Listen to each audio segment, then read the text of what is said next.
This is Gabby, and I'm here with a lovely actress. We've seen her in several movies. We've seen her in Kick-Ass, in Let Me In, and now we're going to see her in an upcoming film based on the best-selling novel. This is If I Stay. Here with us, it's Chloe Grace Moretz. How are you, Chloe? Very well. How are you? I'm very good, thank you. And I want to take this chance to actually say hi to a lot of people who's seeing us from different parts in Latin America. There's people from Mexico, Colombia, Peru, Chile, and we have 5 winners here that are going to be shooting some questions at you. We have Gerardo from Chile. We have Laura from Colombia. We also have Rebecca and Jaime from Mexico and Jose from Peru. Say hi, guys. Okay, so I'm gonna do a little intro in Spanish and then we'll start. Is that okay? Okay. Okay. Muy bien, chicos, pues bienvenidos a este Hangout con Chloe Grace Moretz. Ella está aquí con nosotros para responder todas nuestras preguntas. Y bueno, conmigo hay 5 fans en este Hangout que están de diferentes partes de Latinoamérica. Están en Colombia, en Chile, en México, en Perú. Y ellos van a estarle haciendo algunas preguntas de su nueva película If I Stay, si decido quedarme, que más adelante les daré un poco más de datos sobre esta película y cuándo la pueden ver en sus respectivos países. So let's start, Chloe. I would like to start by actually asking you, this is kind of like the most human character we've seen from you. It's like the closest we've seen to a normal teenager. So what was the challenge for you to take on Mia? I think it was less of a challenge because obviously, you know, she's a lot like me. You know, she was easy to kind of comprehend. I think the most of the challenge came from the otherworldly side of it. You know, the limbo side of Mia, and you know, trying to comprehend and understand what it meant to be stuck in that world and what is that world. You know, because it, you know, it's fictional in a sense, so no one really knows how it would look or what it would be like. So yeah. I can't hear you, Gabby.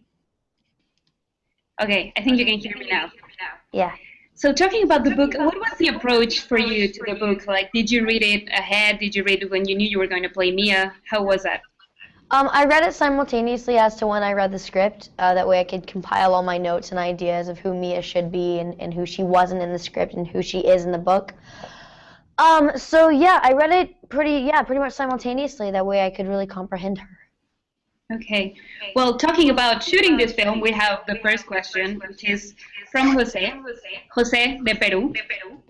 ¿Estás ahí? Tu pregunta. Aquí estoy. Hola. Muy bien. ¿Hubo alguna escena en particular que te haya impactado personalmente?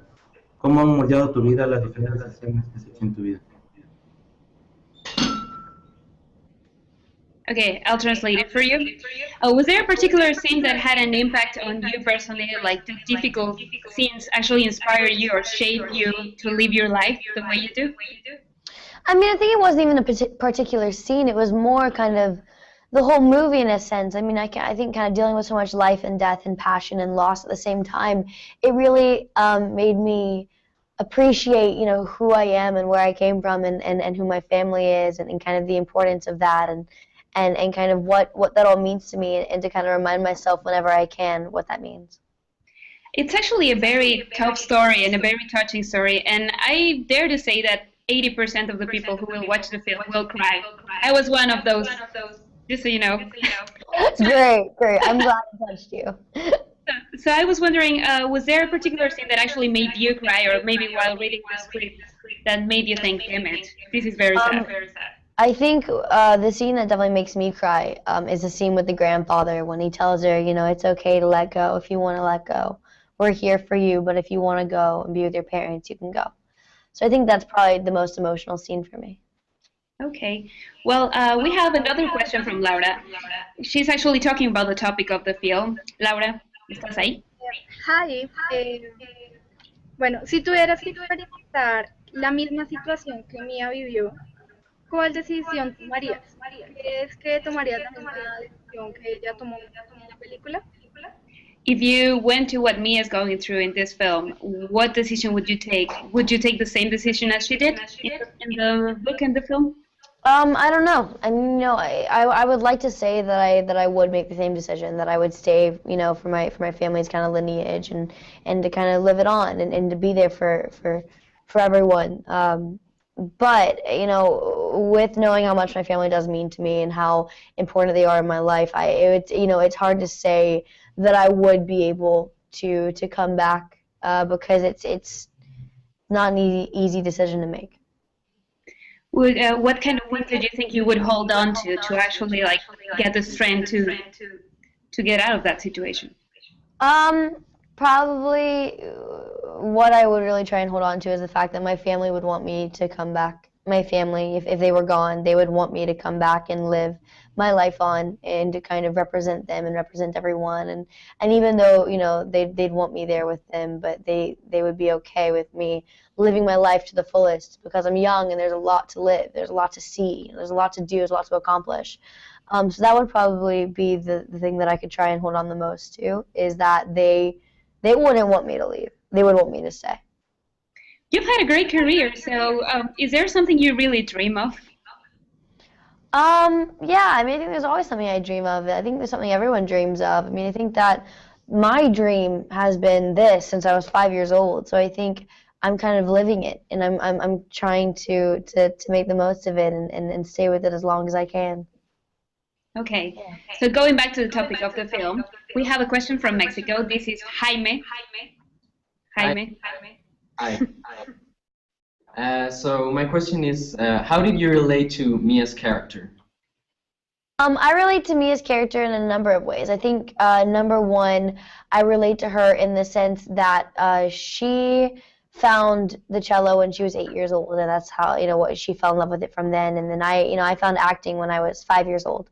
So it's been easy for me to kind of comprehend and understand her and be. We're kind of a lot alike. Chloe, you actually just talked about the cello. Did you have to learn something in order to play Mia? Did you have to learn how to actually play cello? How was that for you? It was great. Learning to play the cello was really, really awesome, and it was hard. It was a lot harder than I thought it'd be. But it was fun because it brought me closer to Mia, and it made me understand Mia on a different level, because that's her life, that's her passion. So that was kind of, exciting for me to learn. And it was a very important part in the book as well, of the character. And talking about the book, we have a question from Gerardo from Chile, who's like right there in my screen. Hola, Chloe. Sabemos que has trabajado en varias películas basadas en libros. ¿Qué es lo que más te atrajo de Mia para interpretarla? Oh, we know you've worked in a lot of characters based in books. So what actually attracted you about Mia to play her? I think a number of things. I think obviously, like I said in the beginning, kind of her love of the cello and her passion for music since since a young age, and I could really understand her on that level. And then I think another reason was kind of her love of her family and her love of life and her passion for everything that she kind of has in her life. She doesn't take it for granted, I don't think. Obviously, she gets kind of caught up in the relationship aspect and she kind of blocks everything out except for that. But, she ultimately loves so much of who her family is and what they are. And even though they're a little bit dysfunctional, they're perfect. That's what makes them a family. That's what makes them, special. So I think that was a really big reason that I wanted to play her and wanted to kind of portray this type character on screen, because most of the time in these type books, it's, this girl that comes from a bad background or has, trouble and everything else. But she was actually just a normal girl, and I think that type story needs to be told. There's this scene in the film and actually in the book where she describes how she feels when she's playing cello. And I think it's very beautiful how she said she sometimes pictures herself inside the cello. So do you actually have a description of how you feel when you're on set, when you're like getting to a film, just like for the first day and shooting something? Yeah, I'm always nervous when I first show up. I think, when I'm auditioning or something else, I think it's good nerves. It's healthy nerves. They're nerves that get you excited for the role and the character and everything else. So, yeah, I think, definitely nervous, but good nervous. I can't hear you, Gabby. Oh, okay. I think you can hear me now. Okay, sorry. I don't know if you've read this, but you have been named the teenager that has killed the most amount of people on screen. How do you feel about that? That's really funny. I didn't know about that.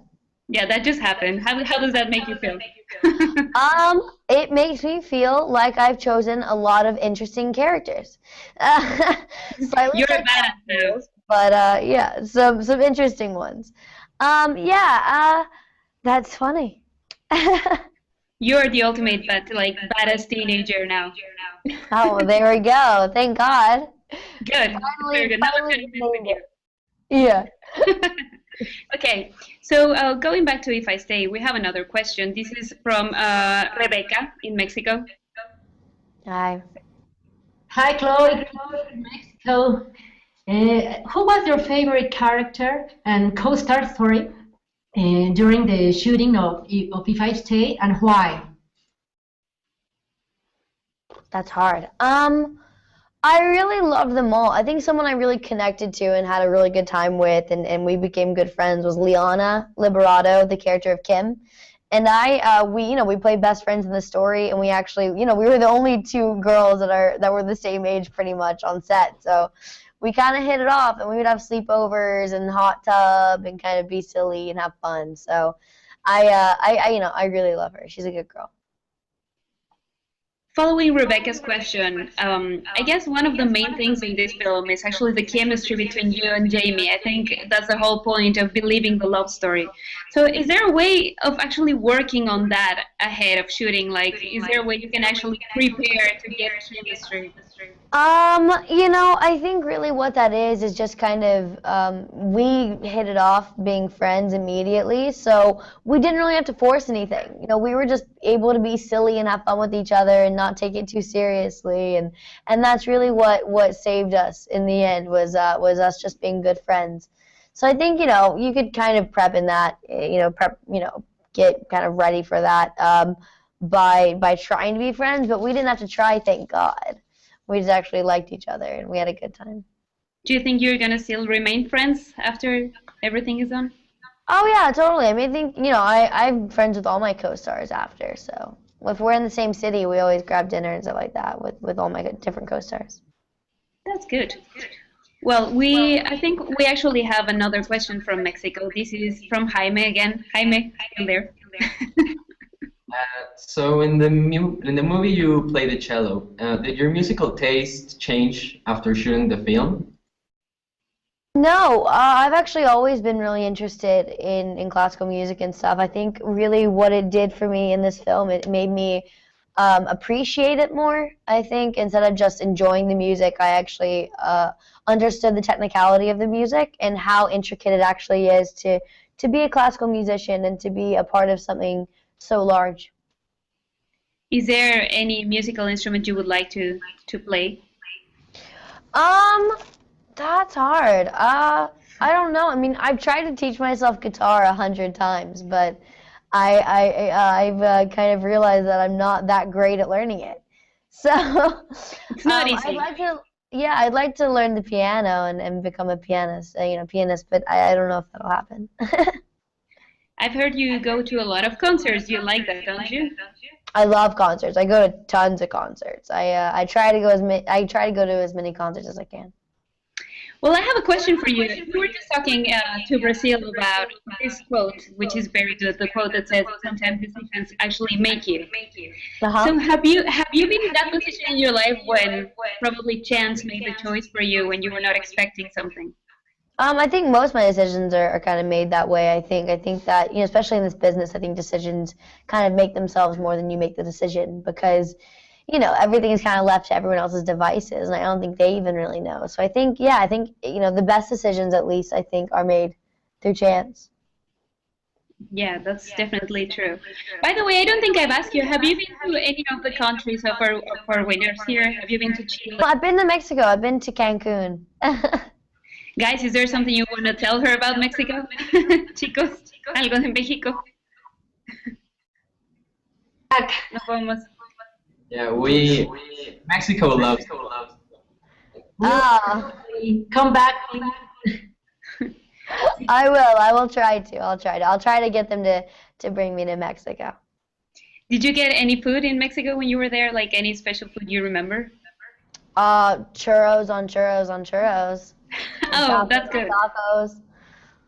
Lots of food. I love Mexican food. I eat Mexican food probably 4 days out of the week. That between Mexican food and sushi, that's pretty much my cuisine.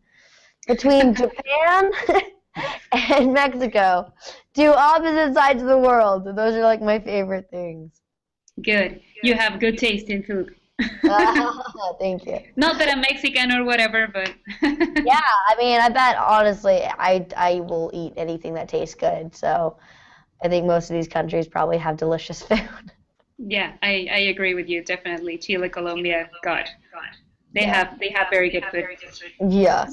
So Chloe, I think it's very interesting how us as an audience somehow get to know you through your characters. Like we feel like you know you through your characters. So there must be some people that think that you're a badass because they've seen Kick-Ass, and there's some people that will think that you're a helpless romantic because they will see If I Stay. Yeah. So what would you say is like that concept people might have of you that might be the farthest of what you actually are? The closest or the farthest? The farthest. From who I actually am? Yeah. Probably the fact that they might think I'm a badass because I'm really not. I'm not at all. I run from spiders and snakes and anything. I'm kind of typical in that sense. I wish I was cooler than I am. I wish I was, a bit more less clumsy, maybe. What about being a romantic just as Mia is in If I Stay? Yeah, I'm definitely a romantic. I mean, I think I'm definitely a hopeless romantic in the sense that I love tragedies and stuff like that. That's very good. Well, Chloe, thank you very much for your time and for being with us today. It's been a very great time. Thank you so much, guys. Thank you. Thank you to all the winners as well for being here and talking to us today. Yeah, thank you, guys. Just a quick reminder, first in English and then in Spanish. You can see If I Stay very soon in your cinemas, and I'm going to tell you the dates for Latin America, so you can go run to your theaters y see If I Stay, si decido quedarme. Así que bueno, no se olviden que Si decido quedarme estará muy pronto en todas sus carteleras. La tendremos, les voy a decir las fechas, 28 de agosto en Chile y México, el 4 de septiembre en Argentina y Colombia, 11 de septiembre Bolivia, Perú y Uruguay, y 3 de octubre Venezuela.